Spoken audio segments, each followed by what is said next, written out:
The chamber was built to make everyone feel small. 300 meters of vaulted ceiling, black stone benches carved from a single asteroid. The acoustics were engineered so that a whisper from the front podium arrived at every seat like a voice from inside your own skull. 47 species had sent delegates here. 47 species sat now in that specific kind of silence that only exists when something historic is about to happen. And everyone knows it, and nobody wants to be the one who breathes too loud. Then the humans walked in. There were two of them, a woman and a young man carrying a briefcase. The woman was Colonel Adaeze Okafor. She was Nigerian-born, third-generation military, and she walked like someone who had already been in this exact argument 17 times and found it exhausting each time. She sat down at the defendant's table, looked briefly around the room, and opened a thermos of coffee. The chamber watched this, the way you watch someone start eating at a funeral. High Arbiter Verit Sul cleared his throat. He was a tall species, the Veth, 2.5 meters of pale gray skin, and eyes that sat too far apart on his face to feel comfortable looking at directly. He had presided over this tribunal for 60 years. He had never seen a defendant bring a hot beverage. He decided to proceed. Colonel Okafor. His voice came out of every corner of the room at once. The Galactic Compact's War Ethics Tribunal is now in session. Earth's 14th Expeditionary Force stands accused of multiple violations of the Lex Bellum Universalis, the Universal Combat Accords, during active operations in the Karath sector over the past 11 months. He paused. Do you understand the nature of these proceedings? I do. Then we will begin with the charges. The first charge was the use of non-combatants in a war zone. The Accords were very clear on this. Any individual without a registered combat designation was a protected class, untouchable. You did not put them near a battlefield, you did not use them in support roles that exposed them to fire, and you absolutely did not arm them. The humans had sent medics into active combat zones. Medics who were, according to the Compact's observers, carrying weapons. 3 of them had engaged enemy forces directly. The Kethvi delegate, Elder Soroth, had 8 limbs and the kind of stillness that very old soldiers develop when they stop needing to perform being calm. He watched Okafor as the charge was read. She did not react. The second charge was deception at scale. The Accords allowed battlefield deception at a ratio of 1 false signal per 4 real ones. Enough to keep war from being completely predictable, while still keeping it from becoming pure theater. Earth's forces had run deception operations at a ratio of 1 to 300. Supply ships pretending to be warships. Warships broadcasting as empty freighters. Entire phantom battalions that existed only as signals on enemy sensors. The Vreth Makal ambassador, a 4-handed species whose hands had not stopped moving since the session began, leaned forward at this one. The Vreth Makal had been on the receiving end of those phantom battalions. They had spent 6 weeks responding to an army that did not exist while the real one dug in behind them. The third charge was violation of the cessation window. The Accords required a 40-hour pause between engagements, a cooling period, time to recover the wounded, collect the dead, re-establish communication with command, a mercy. Earth's forces had used every hour of those 40 hours to dig trenches, tunnels, fortified positions that shouldn't have been possible in 40 hours, except that the humans had treated the ceasefire like a construction deadline and worked in rotating shifts around the clock. Soroth's 8 hands were very still. The fourth charge was psychological operations against a surrendering force. This one was not a procedural matter. This was in the Accords as a moral absolute. You did not psychologically break an enemy that was already giving up. There was no debate, no ratio, no exception clause. The humans had broadcast to a Vreth Makal unit that was in the process of surrendering. a detailed audio recording of their most significant defeat from 2 months prior, on a loop for 11 hours. The Vrethmakal ambassador had gone from shaking to very still. In his species, very still was worse. The fifth charge was voluntary self-sacrifice as tactical doctrine. This one had caused 3 species to file secondary protests. The Accords prohibited using living soldiers in roles where death was the intended outcome. It was a dignity clause. You did not order people to die. You sent them into danger. That was unavoidable. But death could not be the plan. Earth had sent soldiers into high-risk operations where command's own internal projections listed a 60 to 70% mortality rate. The soldiers had volunteered. Then the ones who survived had volunteered again. The Kethvi had fought wars for 12,000 years. Elder Soroth had personally participated in 4 of them. He had seen courage. He had seen fanaticism. He had seen desperation so deep it looked like both. He did not have a category for this. The Chamber's legal advocate, a Veth-born jurist named Veth Primary Ale, finished reading the charges and looked up. Colonel Okafor, the compact asks how Earth responds to these violations. Okafor had been looking at her coffee. She looked up now. She had a face that didn't perform anything. Not confidence, not concern, not the diplomatic blankness that most species representatives trained into themselves for proceedings like this. She just looked like someone who was present and paying attention. "I'd like to start with the last charge on your list," she said. "The one you haven't read yet." Ale checked his records. There was in fact one more. He read it. During the siege of Karath Station, Earth forces had broadcast a message to the Vrethmakal command. The message listed, in full, every tactical advantage the 14th Expeditionary currently possessed. Every weapon system, every troop count, every supply line, every position. It was a full disclosure of force. Under compact law, a full disclosure of force was the formal signal of surrender.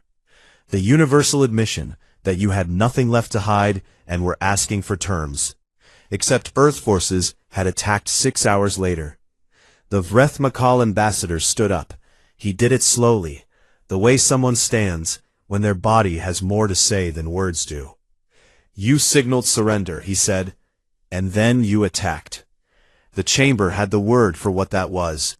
It had words in 47 languages, and every translation meant roughly the same thing. The worst thing you can do. The thing that makes war impossible. The act that breaks the only agreements that keep war from being just extinction by another name. Okafor looked at him. "That broadcast," she said, "was not a surrender signal." The chamber waited. It was a courtesy. Nobody spoke. The acoustics carried the silence perfectly. To every bench, to every delegate, to 47 species sitting in the specific stillness of people who have just realized the ground under them is a different shape than they thought. Okafor's aide opened the briefcase. Inside was a document. 300 pages. Printed on paper. Actual paper. The kind no civilization had used in 600 years. He set it on the table. Nobody moved toward it. Nobody quite wanted to be first. The document had a cover page.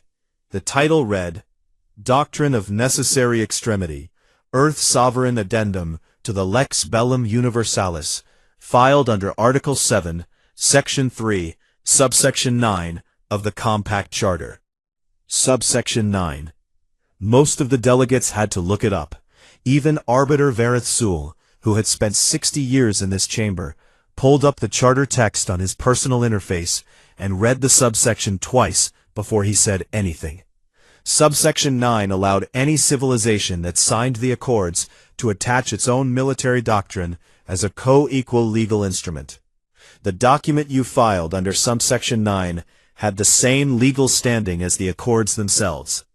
It could not override the Accords, but where the Accords left room for interpretation, a subsection 9 filing, filled that room with law.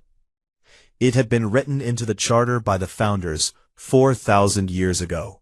Something for older civilizations whose war traditions predated the Accords and needed a formal way to bridge the gap.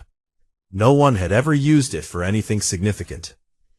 The founders had assumed any civilization new enough to the compact would take time to understand its laws before trying to work within them. The filing timestamp on Earth's doctrine of necessary extremity was 11 days after humanity signed the Accords. Day 11. Ale read the timestamp 3 times. Then he put his interface down on the table, with a very specific kind of care. The care of someone whose hands are not completely steady. "You filed this," he said, "before your first engagement under compact observation." "Before our second one," Okafor said. "We had a small border dispute in the outer Karath system 11 days in. We filed the doctrine on the morning before that engagement.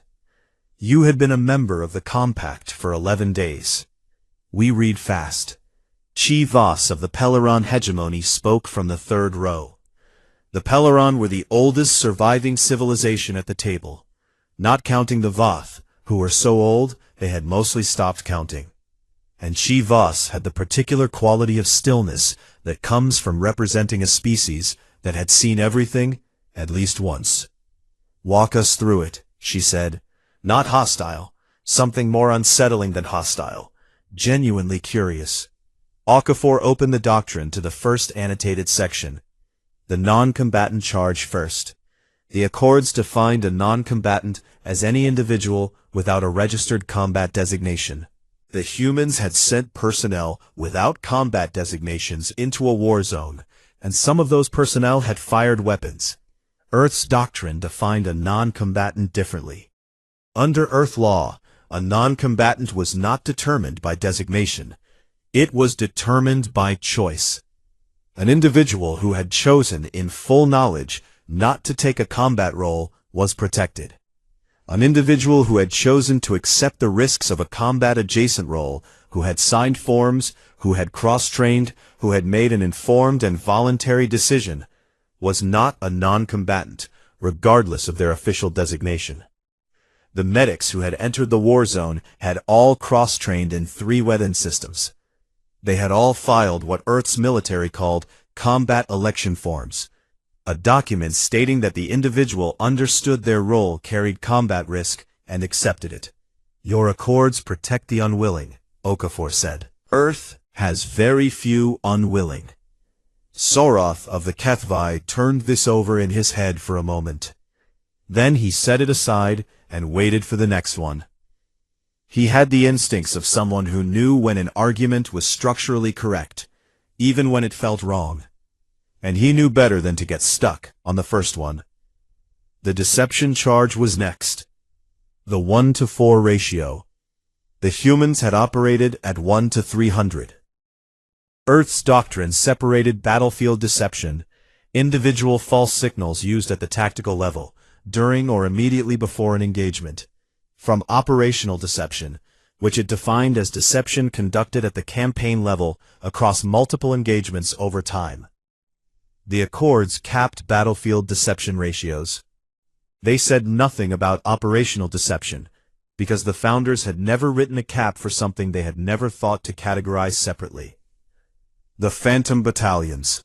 The warships broadcasting as empty freighters. All of it was operational in scale, not tactical. All of it was, under the doctrine, unaddressed by the Accords. Ale's expression did something complicated. He was a good jurist. He had built his career on finding the places where law was airtight. He was, right now, looking at a gap so large you could park a fleet in it, and the realization was arriving in stages, each one worse than the last. "The cessation window," Delegate Farron of the Murath said from the left bench. He was a small species, the Murath, and he asked questions with the bluntness of someone who had learned that small species could not afford diplomatic softness. "The digging. The 40-hour pause used to build fortifications. There's nothing interpretive there. You dug. That's preparation for combat. That violates the spirit of the pause. Okafor said, the accords specify that the cessation window prohibits combat operations and the movement of armed forces. Digging is not a combat operation. Moving Earth from one place to another isn't classified as armed force movement. It's preparation. The accords don't regulate preparation, they regulate action. She paused. If you want to regulate preparation, you'll need to amend Article 14. We'd be happy to participate in that discussion. Farron sat back. The Vreth Makal ambassador, his name was Ga-Ret, Okafor had made a point of learning it before she walked into this chamber, had been listening without speaking. Now he spoke. The psychological operations, he said, against my soldiers, who were surrendering. This one Okafor had not interrupted during the reading. She did not interrupt now. She let him finish. Your forces played recordings of their worst defeat on a loop for 11 hours, while they were trying to surrender. Whatever legal argument you make, whatever the doctrine says, tell me how that is anything other than cruelty. The room was quiet. Okafor looked at him steadily. It isn't, she said. A pause that landed like a stone in still water. The doctrine doesn't make an argument for that action. That was a field decision made by a commanding officer under conditions I was not present for. If your government wants to file a separate conduct complaint against that officer, we will not contest it. Ga-Ret looked at her for a long time. Something shifted in his face. Not relief, not satisfaction. Something more like the expression of a person who expected a wall and found a door, and wasn't sure yet what was on the other side. Shivas came back to the one everyone was circling. The broadcast, she said, the full disclosure. You signaled surrender and attacked. The doctrine cannot redefine surrender signals. Those are compact-wide protocol, not subject to individual interpretation. We didn't interpret it as a surrender signal, Okafor said. We didn't know it was one. The chamber did something that had no clean name. It collectively held a thought at arm's length and examined it. You claimed ignorance, Ale said slowly. We documented it, in real time. Internal communications, time-stamped, showing that command had not been briefed on Vreth Makal full disclosure protocol, and believed the broadcast was a battle declaration. She turned a page in the doctrine. The accords require that a surrender signal be recognized as such. You cannot respond to an unrecognized signal. We have documentation that it was not recognized. You had been in contact with the Vreth Makal for 14 months, Chivas said. Yes. 14 months is enough time to learn surrender protocols. It should be, Okafor agreed. She didn't say anything else. She didn't need to. The gap between should be and was sat in the room like furniture. Ale stood. He was a good jurist. He knew what was coming before he said it, and he said it anyway because it was the right question. This doctrine, he said, you filed it on day 11. You had been a member of the Compact for 11 days. You had no experience of combat under Compact law. No history of violations to respond to. No cases to learn from. He looked at the document on the table. Which means you didn't write this in response to anything that happened. You wrote it before anything happened. You read the accords. And you saw, in advance, every place where you would need protection. Which means you knew, before you ever fought a single battle, under Compact observation, exactly how you were going to fight them. He looked up. You knew you would fight this way, and you signed the accords anyway. The chamber waited. Okafor had not reached for her coffee in the last 40 minutes. She reached for it now, took a slow sip, and set it back down. We knew how we fight, she said. Yes. Then the document isn't a legal defense. It's a confession that was filed before the crime. The word crime landed hard. It was the best point anyone had made in 2 days. Okafor looked at him with something that wasn't quite warmth, and wasn't quite anything else that had a simple name. That, she said, is an interesting way to look at it. She folded her hands on the table. We'd like to suggest another one. Day 2. The chamber looked the same. The black stone benches, the impossible ceiling, the acoustics that made every word feel like it was being said directly into your ear by someone you couldn't quite see. But the room had a different weather to it now. Day 1. 47 species had come here to correct something. A young civilization had misbehaved. The Accords existed precisely for moments like this. A formal structure that said, this is how war works, and these are the consequences when you decide it doesn't apply to you. Day 2. 47 species were sitting with the slow and uncomfortable feeling of people who have picked up what they thought was a simple stone and found it heavier than it had any right to be. Nobody said this out loud. They didn't have to. Okafor arrived at the same time as the previous morning. Same thermos, same aid, with the same briefcase. She sat down, checked something on her personal interface, and waited. Saroth of the Kethvi had been in the chamber for an hour before the session started. Just sitting, thinking. 8 hands, very still. He spoke first when Arbiter Vareth Sul opened proceedings. Article 17, he said. He had a voice that made other sounds in the room briefly seem unnecessary. I want to address Article 17. Article 17 was the Dignity Clause, the one that said you did not send soldiers into roles where death was the plan, the one that had caused 3 separate secondary protests, the one that the Kethvi, who had been fighting wars since before humans had discovered fire, had co-authored 4,000 years ago. Article 17, Saroth said, prohibits the use of living combatants in suicidal tactical roles. The humans sent soldiers into operations where their own command projected 60 to 70% mortality rates. This isn't a definitional argument. This is a moral one. Soldier life has value. War requires that we agree on this, or war becomes something we cannot come back from. He looked at Okafor. No legal document changes that. Okafor looked back at him. Define suicidal, she said. Saroth did not expect this. He had been a soldier for longer than Earth had been a spacefaring civilization. He had not expected to be asked to define a word he had used for 12,000 years. A role, he said slowly, where death is intended or expected. Saroth stopped. They're the same.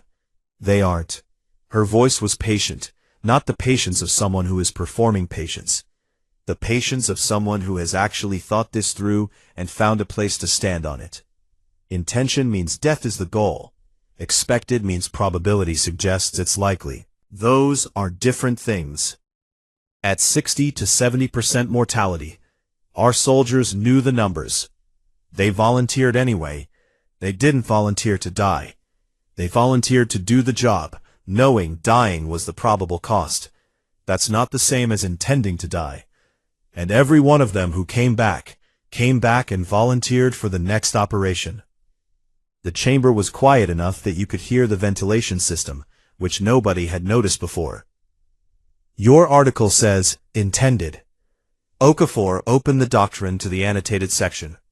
Ours says these soldiers did not intend to die. The documentation supports this. Their mission objectives were not death. Death was the statistical probability they accepted in pursuit of the objective. She looked at Saroth directly.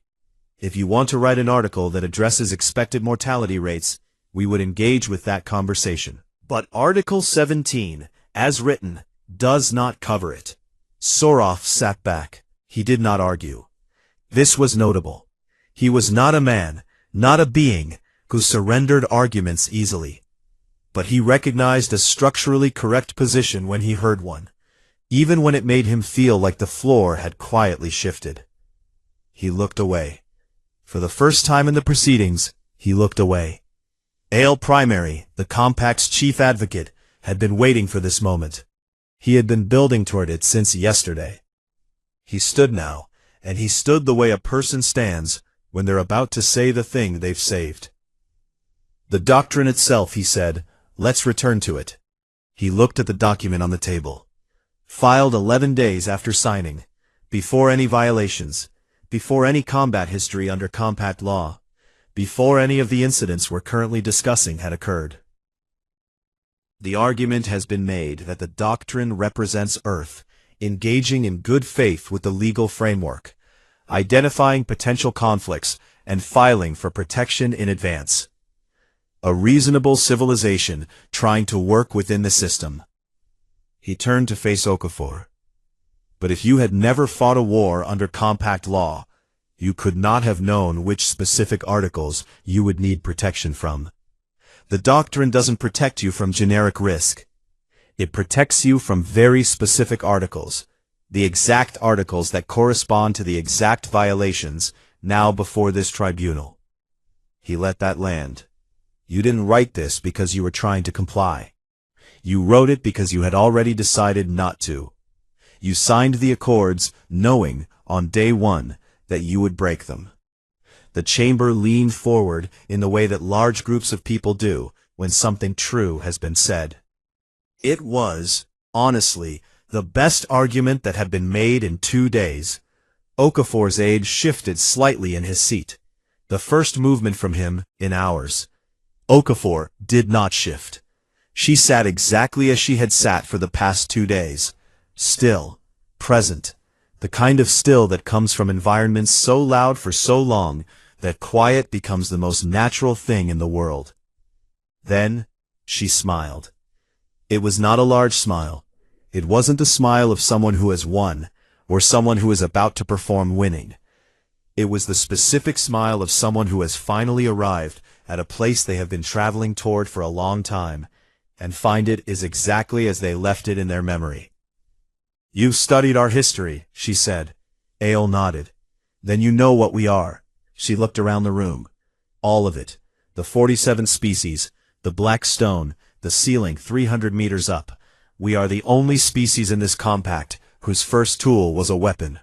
Whose first organized activity, the very first thing our ancestors did when they found each other on a shared piece of land, was fight over it. We have been at war with something, each other, our planet, our food supply, our own bodies, for every century of our recorded history. The room listened. We didn't draft the doctrine because we planned to violate your accords. We drafted it because we read your accords and we recognized them. She looked at Ael. Every prohibition in that document, every banned tactic, every restricted doctrine, we've used them, all of them. At some point in our history, on our own planet, fighting each other, some group of humans found that tactic necessary. And then later, after enough time, after enough bodies, we decided the necessity wasn't worth it, and we wrote laws against it. She picked up the doctrine. These are your laws. But the things they prohibit, we invented most of them. We didn't need to study your accords to know what was in them. We just needed to recognize the shape of it. She set it back down. We weren't signing a foreign document. We were reading a translation of something we'd already written for ourselves and then forgotten.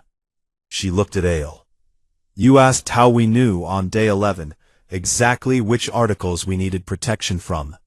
We knew because we wrote the first version of those articles, in blood, long before you did. The silence that followed was a different kind of silence from any that had come before it. Soroth was looking at the document. He had been a soldier for 12,000 years. He had fought with weapons, and with words, and with long silences in cold rooms. He knew what it felt like when the shape of something changed without moving. The doctrine was the same document it had been yesterday. It was a completely different object. Chi Voss of the Peloron spoke very quietly. You're saying you recognize the accords because your own history produced the same prohibitions. I'm saying the things your accords prohibit aren't prohibited because they don't work, Okafor said. They're prohibited because they work very well, and the cost of using them is something you can't pay and stay whole. She looked at the room. You all know that. You wrote the accords because you know that. We know it too. A pause. We just learned it more recently. Arbiter Verith Sewell called for the vote 2 hours later. 44-3 in favor of dismissal. The three who voted against were not disputing the legal argument. They were sitting with the thing the legal argument meant. That the Accords were not an invention. They were a scar. And the species sitting at the defendant's table had just quietly shown every civilization in the room theirs. The scars were the same shape. Nobody had expected that. The dismissal of all charges took 11 minutes to formalize. The emergency session that followed took 6 hours. Nobody invited Earth. Okafor and her aide were shown to an anteroom on the eastern side of the station, a waiting room, comfortable enough, with a long window facing out into station orbit. 3 planets hung in the middle distance, like they had always been there and always would be, pale and still and indifferent to the things happening in this building. Her aide, Lieutenant Emeka Easy, sat down and opened his interface. He was 26 years old and very good at his job, which in this context meant he sat quietly and did not ask how she was feeling. She stood at the window. Inside the main chamber, 47 species were having a conversation that had no official agenda. This was notable. The Compact's deliberative body had operated by formal agenda for 4,000 years. Agenda was one of the things that separated organized civilization from a group of frightened beings in a room. Tonight they were frightened beings in a room. Soroth of the Kethvi spoke first. He usually did, in situations like this. Not because the Kethvi had the most political weight, the Peloran did, formally, but because Soroth had a quality that most beings in positions of power spent their entire careers trying to fake. He said the thing that was actually true, in the words it actually needed. "We have to talk about what the document means," he said. Chivos looked at him. "Legally the case is—" "Not legally." He cut her off clean. "Not unkindly. We know what it means legally. The charges were dismissed. The doctrine holds. That's finished." He looked around the room. "I mean, what the document means." Nobody asked him to explain. They had been sitting with it for 2 days, and some of them had been trying very hard not to look directly at it. "The Accords prohibit 42 categories of tactics," Soroth said. "Every species in this room helped draft those prohibitions. The prohibitions exist because at some point in our histories, we used those tactics. And then we stopped. And then we decided that stopping should be a rule, not just a choice." He paused. "Earth's doctrine identifies every one of those 42 categories, and files protective documentation for each of them." He let that sit. They recognized all 42. Delegate Farron of the Murats said, "They're a young civilization. They may have developed some of the same." "All 42, Soroth said again. "Not most of them, not a significant number. All of them. Every tactic this compact has ever decided was too costly to keep using. The humans found necessary at some point in their history on a single planet, fighting each other." He looked at the table. "We spread our wars across star systems. They fought theirs on one world. And they still found the same places we found, made the same choices, paid the same costs." Chivas was quiet for a long time. The Peloran had been a peace civilization for 2,000 years. They had art and philosophy and the most sophisticated diplomatic tradition in the Compact. They also had, in their oldest military archives, records of a period they called the Long Burning. 400 years during which the Peloran had done things to each other that they now did not teach in schools, except as the reason the Accords were necessary. Chivas knew those archives. She had read them once, when she was young, and thought she needed to understand what she was preventing. She had not read them again. "They're us," she said, 4,000 years ago. "Perhaps 3, said Elder Magistrate Corin of the Voth Dominion. He was the oldest being in the room, from the oldest civilization, and he spoke rarely enough that when he spoke, people rearranged themselves slightly to hear better. My people were something similar 2,000 years before that. We don't speak about it, and I think possibly that has been a mistake. The room did something quiet and collective that had no good word for it. They will grow out of it, Corin said. Given time and reason and the proper structures, every civilization here has grown out of it. The Accords are part of that structure. He looked around the table. The doctrine suggests that Earth understands this. They read our moral framework.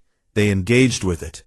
They built a legal bridge between what they are now and what the Accords ask them to become. Garret of the Vreth Makal had not spoken yet. He was thinking about a broadcast, about the 11 hours of recordings played to his soldiers while they tried to surrender, about the response he had given when Okafor, against everyone's expectations, had not defended it. She had said that was wrong, and we won't contest a conduct complaint. She hadn't needed to say that. The doctrine gave her enough cover to argue almost anything. She had said it anyway. The question that concerns me, Garret said, is not whether they will change. I believe they will. The question is what we do in the time between now and then. He looked at Soroth. They are very effective at war. More effective than any new compact member in living memory. And they are still, by their own admission, operating by a doctrine that we have collectively decided is too costly. Yes, Soroth said. That is a danger. Yes, Soroth said again. He did not seem troubled by agreeing with this. They are a danger. A contained one currently. A manageable one, if we're thoughtful. He folded two of his hands on the table. Every species in this room was a danger once. Some of us required containment. Some of us required time. Some of us required loss. He looked at Garret. You fought them for 11 months and came to a tribunal to file charges. You did not try to end them. That suggests you believe they can be managed too. Garret did not answer immediately. I believe they can be talked to, he said finally. That's rarer than being manageable. In the anteroom, Okafor was still at the window. She had been standing there for 2 hours. Eze had stopped pretending to work on his interface and was looking at the same 3 planets she was looking at. Because after a while, the silence had that quality where the thing to do was just be in it. Do you think they're angry? He asked. Okafor thought about the session, about Soroth's 8 hands going still when the argument landed, about Chivas's voice going quiet at exactly the moments when quiet meant she was actually thinking, rather than performing thinking, about Garret staying at the table when by rights he had every reason to leave. No, she said. Eze waited. The good kind. She looked at the 3 planets, the kind that means you're taking something seriously. Her notification screen lit up. The formal dismissal. They were free to leave. Eze sat up. Should we? Get me a refill first, she said. She kept looking at the planets. She had been a soldier for 22 years. She had been in enough rooms where the outcome mattered to know when a room had shifted in the right direction. And she had learned a long time ago that the right direction was not always the one that felt like winning. The chamber behind her was full of species sitting with a mirror they hadn't asked to look into. She understood the feeling. Earth had been looking into it for centuries and still hadn't figured out everything it saw. That was the thing nobody outside seemed to understand. The document on the table, all 300 pages of it, wasn't confidence. It wasn't aggression. It wasn't the record of a species that had decided the rules didn't apply to them. It was a map of everywhere they had already been, and a very honest accounting of how far they still had to go. 3 months later, Earth was invited back. Not to the main chamber, not to the obsidian benches and the 300-meter ceiling, to a working room on the station's lower level, the kind of room that does the real business of any institution, the kind with bad lighting and a table covered in papers and the specific smell of beings who have been in the same space for too long, trying to solve something. 6 chairs, No ceremony. A water dispenser in the corner that made a sound like a question every time someone used it. Okafor arrived alone this time. She had not brought Eze. She had not brought the briefcase. She sat down across from Soroth of the Ketfi, who had brought Elder of Treaties Vosh and one aide. Chivas of the Peleron was there, with 2 junior delegates. Ga-Ret of the Vreth Makal, and sent a single representative. His name was Arak. Okafor had read his file 3 times on the transport over. She found him interesting, in the way she found most competent soldiers interesting, with respect and the quiet habit of already thinking 2 moves ahead. Soroth opened. "We've been reviewing the Lex Bellum Universalis," he said. Formally, for the first time in 600 years, the review was triggered by the tribunal. "By the doctrine," Chivas said. She was more precise than Soroth in this room, without the chamber's acoustics making every word feel larger than it was. Specifically, by what the doctrine identified. Okafor waited. 300 pages of tactics the Accords prohibit, Chivas said. Each one annotated with Earth's current doctrine and its relationship to Accord law. It is, functionally, a gap analysis. A document that shows exactly where the Accords prohibit behavior, without providing any structure for transition away from that behavior. "You prohibited things," Okafor said. "You didn't build a pathway. We assumed the prohibition was the pathway. You assumed every species would come in already on the other side of it." Chivas nodded once. "Yes, we assumed civilizations signing the Accords had already resolved these conflicts internally." She paused. "We were not thinking about civilizations that were still in the middle of resolving them. Or civilizations that were honest about still being in the middle," Okafor said. Soroth put a document on the table. It was shorter than the doctrine. Cleaner. The working draft of something that did not yet have a formal name. "We're calling it Article 8, he said. "Working title, Transitional Combat Doctrine. A formal mechanism by which any member civilization, at any point in their development, can document their current military doctrine, file it as a sovereign addendum, and receive a structured pathway toward full Accord compliance." Okafor read the first page. "You're making what we did into a door," she said. "We're making what you did into a door," he said. "What you did was find a gap that existed because we never thought anyone would use it honestly. Subsection 9 was a formality, a grandfather clause for old wars." He looked at the document on the table. "You used it for something new. You used it to say, this is what we are, and this is where we're trying to go, and we need legal space to exist between those 2 points. And now you want every civilization to have that space. We want civilizations that need it, to have it. Several member species, I will not name them, are currently conducting frontier conflicts using tactics that would trigger a tribunal if we looked closely. They haven't been brought here because looking closely has not been politically convenient." A pause. "The compact has a habit of ignoring what it doesn't want to formalize. Article 8 forces the formalization. If you document it, we see it. If we see it, we can build a transition plan." A pause. "And if they won't document it?" A pause. "Then refusal becomes its own evidence." Okafor set the draft down. "It's a good amendment," she said. "We want your input on it," Soroth said. "Your doctrine is the most detailed transitional document any civilization has ever produced. If we're building a framework, we want the perspective of the people who built the most honest version of it." Arak of the Vreth Makal spoke for the first time. His voice was the low subsonic thing that Okafor had read about in his file, but not yet experienced in person. She felt it in her sternum before it resolved into words. It was, she thought, one of the more honest voices she had encountered.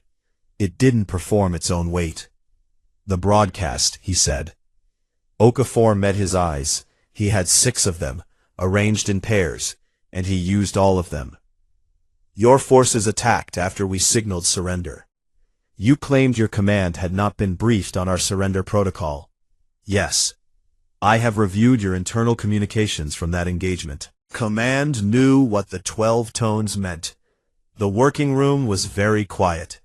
Chivas and Soroth were both very still, in the specific way of people who had just decided to let two other people finish something. Okafor did not look away. Yes, she said. One word. The weight of a decision made under fire, with incomplete information, by people who had spent their entire professional lives learning to make the calculation faster than whatever was trying to kill them. Yes, she said again. We knew. Arak waited. The Accord says we cannot attack a surrendering force. It does not say we must believe a force is surrendering. Her voice was even. She was not defending herself. She was explaining, the way you explain something that has already happened and cannot be changed, which is different. Command made the assessment that the broadcast was a tactic, that a full disclosure of force, at that point in the engagement, served your interests better than ours. That waiting for you to regroup, under the cover of a surrender signal, was a cost we couldn't pay. They were actually surrendering, Arak said. Yes. She held his gaze. We were wrong. Another pause. This one had a different texture, not the silence before an argument. The silence after an honest thing lands in the right place. The decision to attack was wrong, she said. The decision to assess the situation before accepting the signal at face value, that's what Article 8 is for. The gap between having to make that judgment and having the legal structure to make it accountable. She looked at the draft on the table. If that amendment had existed 11 months ago, Command would have had to document the assessment in real time, file it, flag it for review. The decision might have been the same. It might not. But it would have been visible. Arak was quiet for a long time. Visible accountability, he said. Not a question. More like a man placing a coin carefully on a table to see which way it lands. It's the only kind that works. He looked at the draft. He looked at Okafor. He had the file on her. He had read it on the transport over, the same as she had read his. He knew her record. He knew the kind of officer she was. My government will want a provision, he said, for formal review of field assessments made in ambiguous signal situations. Not a prohibition. A review mechanism. That's reasonable, Okafor said. We will want input on the review standards. Also reasonable. Arak looked at Soroth. A moment passed between them, the specific look of beings in a room who have both survived enough to know that reasonable is harder than it sounds and rarer than it should be. The water dispenser made its question sound 32 times. By the end, the draft was covered in annotations from 6 different species, which is the shape any good law takes before it becomes a law. Article 8, Transitional Combat Doctrine, passed by unanimous vote 6 weeks later. It was not named after Earth. These things rarely are. The species who make a thing necessary rarely get to name it. But every delegate who worked on it knew the room it was drafted in, and the thermos on the table, and the woman who came into a tribunal built to make everyone feel small, and sat down exactly as if she had always planned to be there. The Vreth-Makal War with Earth's 14th Expeditionary Force concluded by mutual armistice 11 months after that. The terms were, by any honest measure, fair. Arak negotiated for his government. Okafor negotiated for Earth. They met 3 more times over the following decade. Once at a funeral for a Vreth-Makal general who had been, in the technical language of the profession, an enemy. Once, without ceremony or explanation, at a dinner that neither of them later mentioned in official correspondence. They did not become friends. The word was the wrong shape for it. They became the thing that exists between soldiers who have fought on opposite sides of a real war, and come through it with enough respect left to be glad the other one is still alive. The Compact's 47 languages had words for this. None of them were quite right. The closest was probably the person across the wire that you hope survives the next one, which, coming from humans, was the most generous thing there was. And somewhere in the Compact's archive of legal instruments, Between 4,000 years of war law and hard-learned prohibitions, sat a 300-page document filed on a Tuesday by a civilization that had been in space for 11 days and had known exactly what it was walking into. Not because they were arrogant, because they had read the map carefully and recognized every road on it. They had traveled all of them before.